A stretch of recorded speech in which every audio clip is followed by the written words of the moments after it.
दोस्तों नमस्कार, मैं राजू राजौरिया आपके सामने एक बार फिर से हाजिर हूँ एक नए चैप्टर के साथ। चैप्टर का नाम है खुला आकाश, चैप्टर नंबर 7, कक्षा 10 हिंदी का। तो आइए दोस्तों हम लोग इसकी शुरुआत करते हैं और देखते हैं क्या है। कुंवर नारायण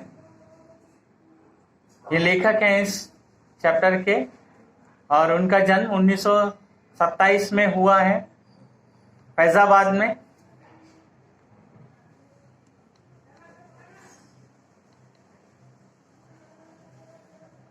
और उनकी मृत्यु 2017 लखनऊ उत्तर प्रदेश में हुई है। परिचय। नई कविता आंदोलन के सशक्त हस्ताक्षर कुंवर नारायण की मूल विद्या कविता रही है। इसके अलावा अपने कहानी, लेख, समीक्षा, सिनेमा, रंगमंच आदि कलाओं पर भी लेखनी चलाई है। आपकी कविता कहानियों का कई भारतीय भाषाओं और विदेशी भाषाओं में अनुवाद हुआ है। आपको भारतीय साहित्य जगत का सर्वोच्च सम्मान ज्ञानपीठ भी प्राप्त हुआ है। प्रमुख कृतियां आपकी चक्रव्यूह, तीसरा सप्तक, परिवेश, हम तुम, आत्मजयी, कोई दूसरा नहीं, इन दिनों आदि। गद्य संबंधी प्रस्तुत डायरी विद्या में कुंवर नारायण जी ने जीवन के संघर्ष, साहित्य, आत्मचिंतन, जीवन प्रकाश आदि पर अपने विचार स्पष्ट किए हैं। इस पाठ में आपका मानना है कि हमें दूसरों से वाद विवाद न करके स्वयं से संवाद करना चाहिए। अंदर की दुनिया। हमारे अंदर की दुनिया बाहर की दुनिया से कहीं ज्यादा बड़ी है। हम उसका विस्तार नहीं करते हैं, बाहर की अपेक्षा उसे छोटा करते हैं और उसे बिल्कुल निर्जीव कर लेते हैं। आजादी, पूरी आजादी अगर कहीं संभव है तो इसी भीतरी दुनिया में ही है, जिसे हम बिल्कुल अपनी तरह समृद्ध बना सकते हैं। स्वार्थी अर्थों में सिर्फ अपने लिए ही नहीं, निस्वार्थ अर्थों में दूसरों के लिए भी महत्व रखता है और स्वयं अपने लिए तो विशेष महत्व रखता ही है। 10 मार्च 1918।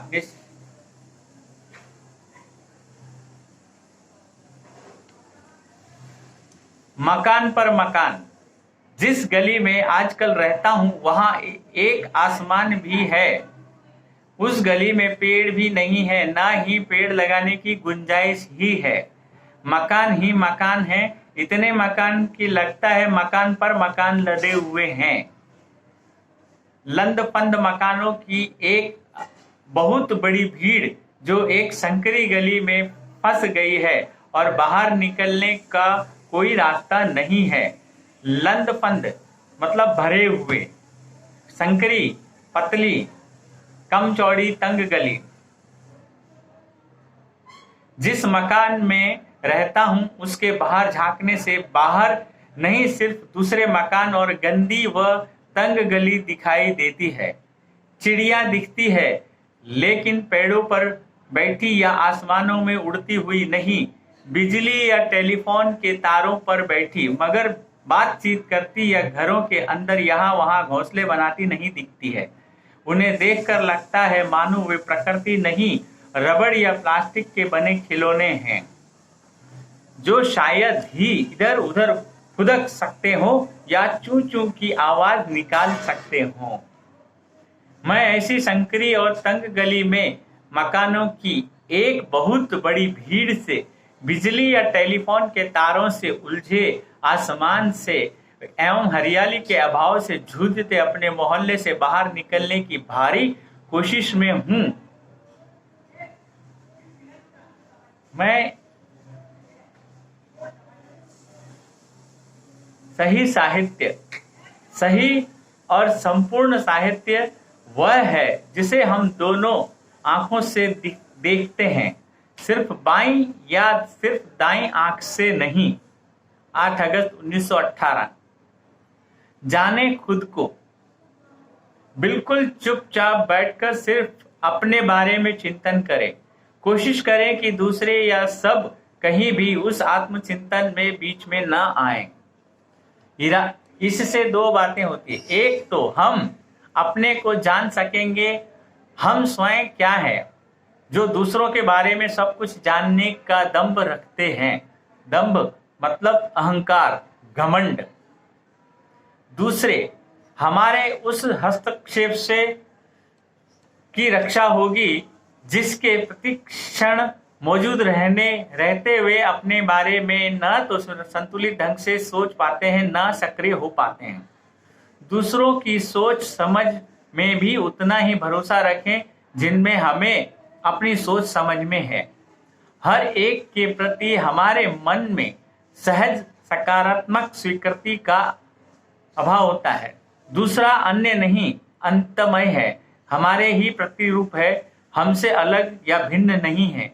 12 नवंबर 1918। सिर्फ मनुष्य होते हैं। कुछ लोग सोचते होंगे कि आखिर यह क्यों होता है, कैसे होता है कि आदमियों में ही कुछ आदमी बाघ, भेड़िए, लकड़बग्गे, सांप, तेंदुए, बिच्छू, गोजर वगैरह की तरह होते हैं। लकड़बग्गा भेड़िए की जाति का कुत्ता सदृश जंगली पशु। गोजर कान खजूरा। और कुछ आदमी गाय, बकरी, भेड़, तितली वगैरह की तरह।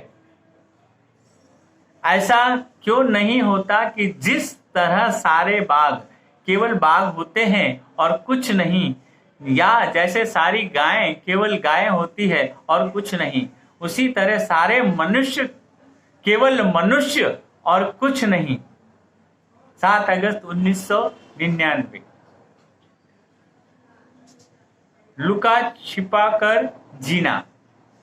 मुझे जीवन को सहज और खुले ढंग से जीना पसंद है। चीजों का लुका छुपा कर बातों और व्यवहार को रचा बसा कर जीना सख्त लगता है। वह चारित्रिक बेईमानी है जिसे हम व्यवहार कुशलता का नाम देते हैं। इसके पीछे आत्मविश्वास की कमी झलकती है कि कहीं लोग हमारी असलियत को न जाए। आखिर वह असलियत इतनी गंदी और धूर्त क्यों हो कि उसे छिपाना जरूरी लगे। 4 जनवरी 2001। जीने का अर्थ। बुढ़ापे का केवल यही अर्थ नहीं कि जीवन के कुछ कम वर्ष बचे हैं। यह तथ्य तो जीवन की किसी खंड पर भी लागू हो सकता है। बचपन, यौवन, बुढ़ापा।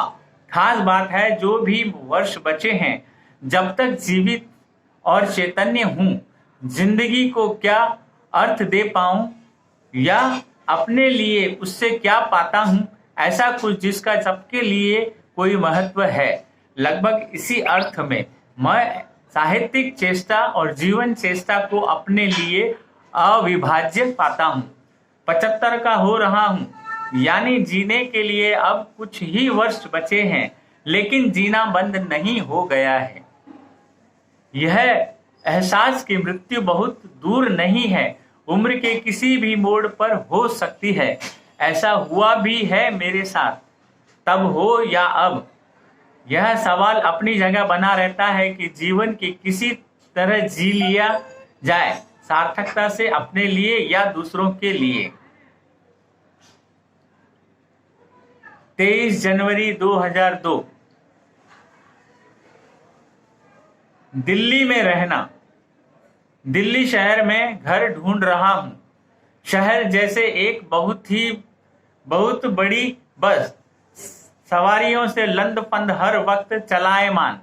चलायमान मतलब चलता हुआ, चंचल। दिल्ली में रहने का मतलब कहीं पायदान बराबर 2 कमरों में 2 पांव टिका कर किसी तरह लटक जाओ और लटके रहो उम्र भर। जिंदगी का मतलब बस इतना ही कि जब तक बन पड़े लटके रहो, फिर धीरे धीरे से कहीं भी भीड़ भाड़ में गिर जाओ। 12 जून 2003। बहाने निकालना। जो हम शौक से करना चाहते हैं उसके लिए रास्ते निकाल लेते हैं, जो नहीं करना चाहते उसके लिए हम बहाने निकाल लेते हैं। जनवरी 6. अपने से बहस दूसरों से नहीं अपनों से करनी चाहिए, उससे सच्चाई हाथ लगती है। दूसरों को सिर्फ सुनना चाहिए, दूसरों से बहस से केवल झगड़ा लगता है। चीजों की गुलामी। कुछ दिनों पहले एक कंप्यूटर ने मुझे 40,000 रुपए में खरीदा है। आजकल उसकी गुलामी में हूं। उसके नखरों को सिर झुकाकर झेलने में ही अपना कल्याण दिख रहा हूं। उसका वादा है कि एक दिन वह मुझे लिखने पढ़ने की पूरी आजादी देगा। फिलहाल उसकी एक निष्ठ सेवा में ही मेरा उज्जवल भविष्य है। इसके पहले एक मोटर मुझे भारी दामों में खरीद चुकी है, उसकी सेवा में भी हूं। दरअसल चीजों का एक पूरा परिवार है जिसकी मैं सेवा करता हूं। आदमी का स्वभाव नहीं बदलता, बहुत कम बदलता है। गुलामी करवाना उसके स्वभाव में है, सिर्फ तरीके बदले हैं। गुलामी की प्रवृत्ति नहीं। हजारों साल पहले एक आदमी मालिक होता था और उसके दर्जनों गुलाम होते थे। अब हर चीज के दर्जनों गुलाम होते हैं। 30 सितंबर 2010। दोस्तों, ये चैप्टर पूरा हुआ है। कठिन शब्दों के भी अर्थ मैंने बताए हैं।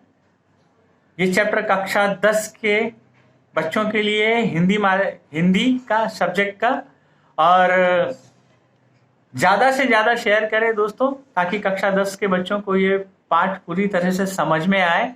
अगर आपने अब तक मेरा चैनल सब्सक्राइब नहीं किया है तो चैनल को भी सब्सक्राइब कीजिए। धन्यवाद। फिर मिलेंगे अगले वीडियो में। तब तक के लिए नमस्कार, धन्यवाद, जय हिंद।